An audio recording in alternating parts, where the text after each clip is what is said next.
In the previous chapters we heard of Gadi, a priest, a Brahmana, who wanted to understand the nature of Maya, or cosmic illusion.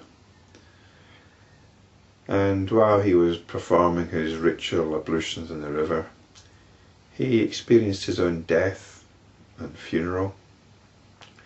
He experienced his rebirth, his reincarnation in the womb of an unclean woman.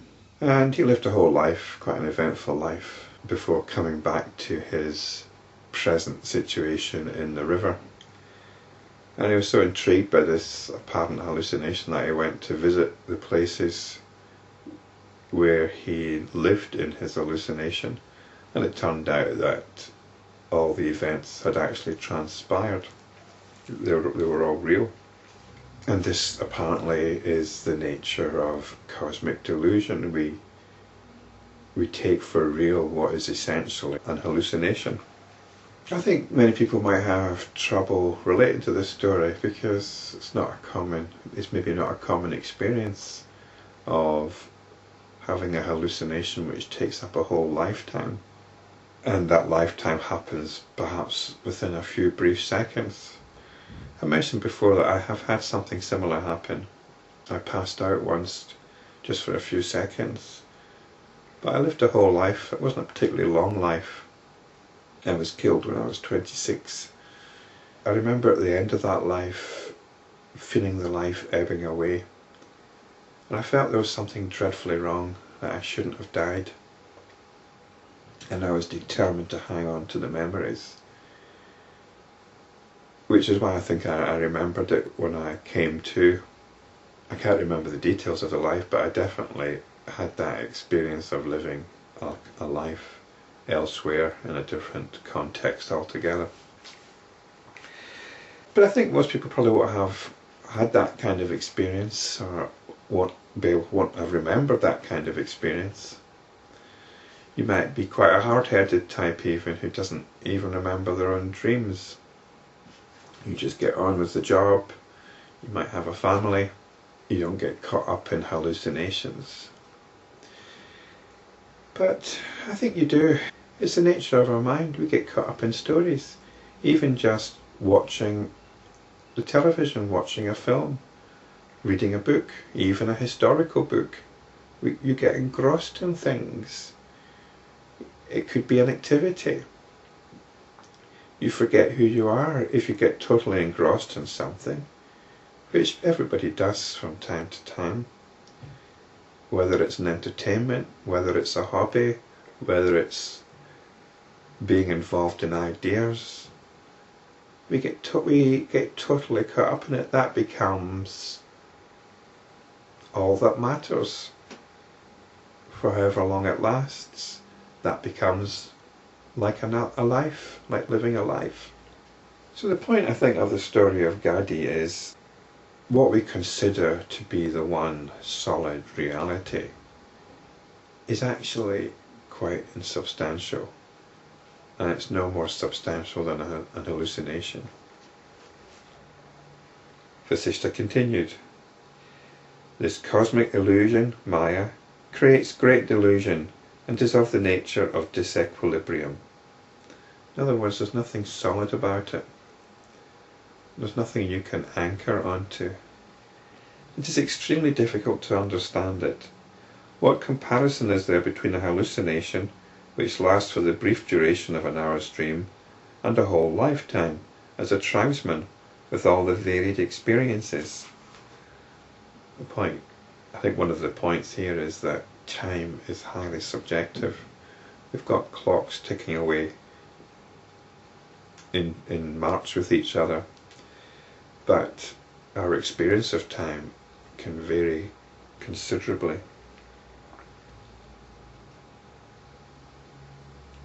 Again, how can we relate what is seen in that hallucination and what is seen in front of our eyes?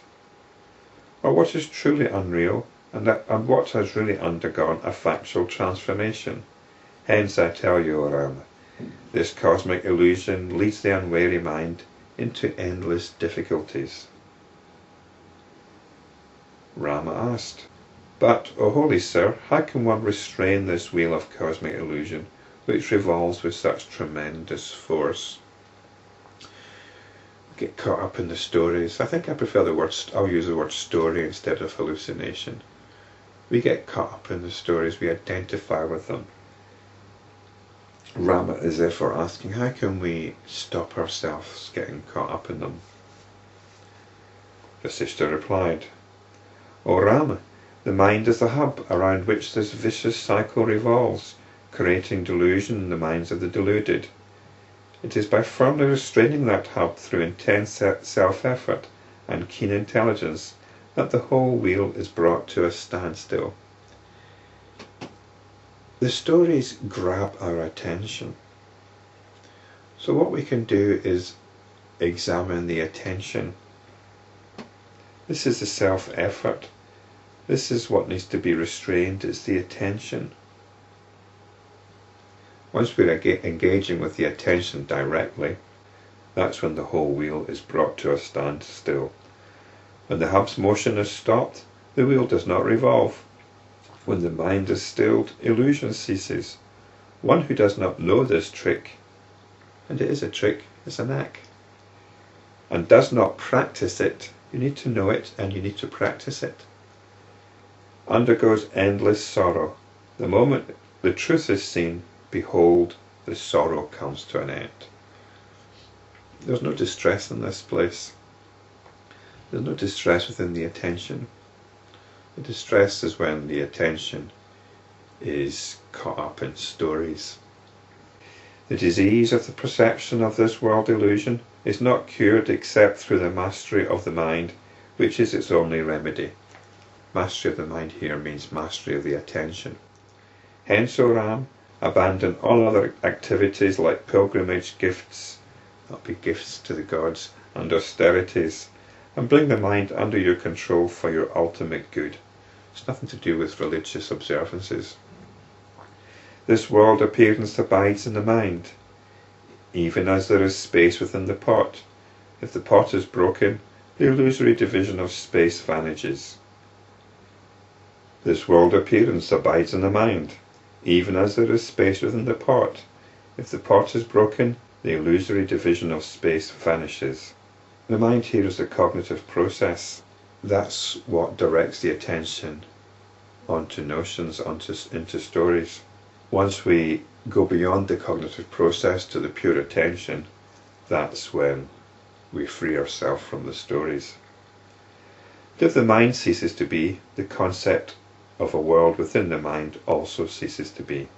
In other words, if we stop the cognitive process, or we don't get caught up in it. Even as an insect trapped within the pot attains freedom of movement when the pot is broken, you will also enjoy freedom when the mind ceases to be, along with the world illusion contained within it. So that's the freedom that we can access.